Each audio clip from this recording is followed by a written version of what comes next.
हम short case discuss करने लगे हैं और जीएलटी का शॉर्ट केस डिस्कस करने लगे। एफसीपीएस के अंदर ये होता है कि आप जो है आपको कमांड मिलती है कोई भी, जैसे examine the abdomen and do the relevant, ये कमांड मिलती है। उसके बाद 5 मिनट आपके पास होते हैं और आपने पेशेंट को एग्जामिन करना होता है, ठीक है। इस बेड को थोड़ा सा आगे कर दें और फिर मैं आपको बताती हूँ।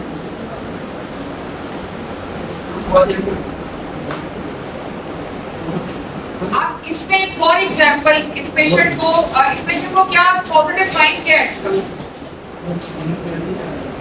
और एनीमिया।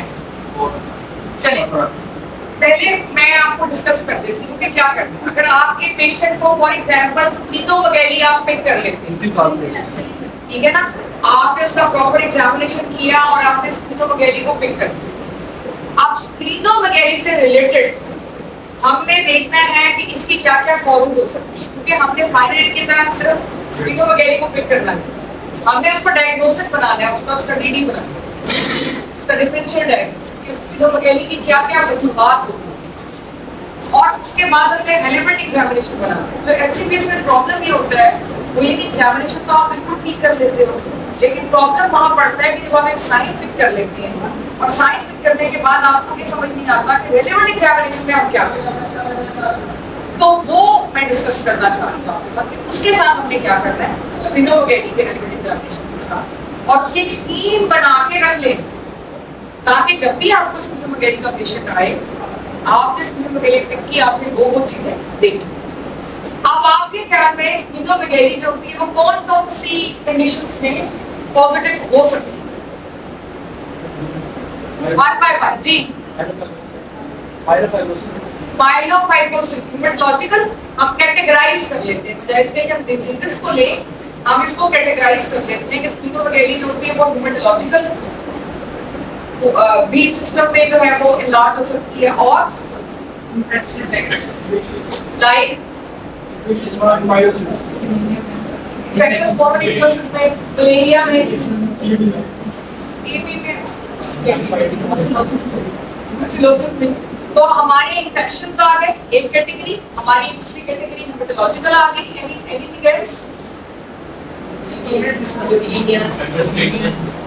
ल्यूकीमिया हेमेटोलॉजिकल के अंदर है। जहाँ आपने माइलोफाइब्रोसिस का जिक्र किया वहीं आप सीएमएल का भी जिक्र करते हैं, ठीक है, लिम्फोप्रोलिफरेटिव का भी जिक्र करते हैं। सो हम कैटेगराइज कर लेते हैं, एक हेमेटोलॉजिकल कैटेगरी हो गई, एक इन्फेक्शियस हो गई। Anything else? Storage disorders like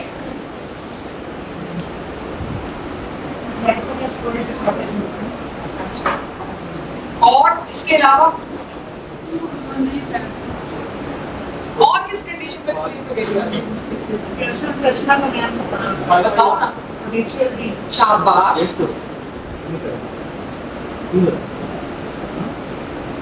portal vein thrombosis में आ जाती है। पोर्टल हाइपरटेंशन अगर है किसी भी वजह से नॉन सिरोटिक उसमें भी आ जाएगी, ठीक है। इसके अलावा हेमोलिटिक एनीमियास हेमेटोलॉजिकल भी, आप हम अगर हेमेटोलॉजिकल को पहले ले तो आपका रेलेवेंट एग्जामिनेशन क्या बनेगा? हेमेटोलॉजिकल के अंदर हमने कहा कि जी माइलोप्रोलिफरेटिव, लिम्फोप्रोलिफरेटिव, हेमोलिटिक एनीमिया। तो हम क्या क्या रेलेवेंट साइन देखेंगे मरीज के अंदर after doing the major examination? Main जो हमने कमांड थी उसको फॉलो कर लिया, कॉमन हमने देख लिया, स्प्लीन मिल गई। अब नेक्स्ट स्टेप ये कि स्प्लीन किस वजह से? अब हमने एक कैटेगरी बनाई थी कि इसमें हेमेटोलॉजिकल कॉजेज हो सकती है, जिसमें माइलोप्रोलिफरेटिव है, लिम्फोप्रोलिफरेटिव है, हेमोलिटिक है। क्या क्या साइंस हम देखेंगे? शाबाश। तो हमारा रेलेवेंट एग्जामिनेशन क्या बन गया? Lymph nodes. कौन कौन से? सर्वाइकल भी देखनी है, एक्सिलरी भी देखनी है, कॉइलर भी देखनी है। तो उसमें हमारा लिम्फोप्रोलिफरेटिव, माइलोप्रोलिफरेटिव दोनों कवर होगा। फिर हमने बात की ऑटो इम्यून हेमोलिटिक एनीमिया, उसमें आप क्या देखेंगे? उसमें एक्टिमोसिस पकड़ा क्यों आएगा? Auto immune haemolytic anaemia. Unless कि कोई इवान सिंड्रोम हो, यानी मतलब उसके साथ इडियोपैथिक थ्रोम्बोसाइटोपेनिया भी हो, तो तभी हम उसमें फर्क आएगा। अदरवाइज हम क्या देखेंगे? पहला देखो स्प्लीनोमेगाली के साथ अगर सिर्फ पहला मिल रहा है, लिम्फ नोड नहीं मिल रहे, इसका मतलब है कि ज्यादा आप हेमोलिटिक एनीमिया की तरफ चले जाएंगे। आप उसमें हेमोलिटिक से हैं, क्या वो ऑटो इम्यून है, वॉर्म या कोल्ड, वो बात की बात। वो आपसे ये एक्सपेक्ट नहीं करते कि शॉर्ट केस में आप इसको बता लें, ठीक है ना। वो बड़ा एडवांस हो जाता है, वो इन्वेस्टिगेट किया जाता है। तीसरी कैटेगरी जो है वो हमने बताई है इसकी DCLD।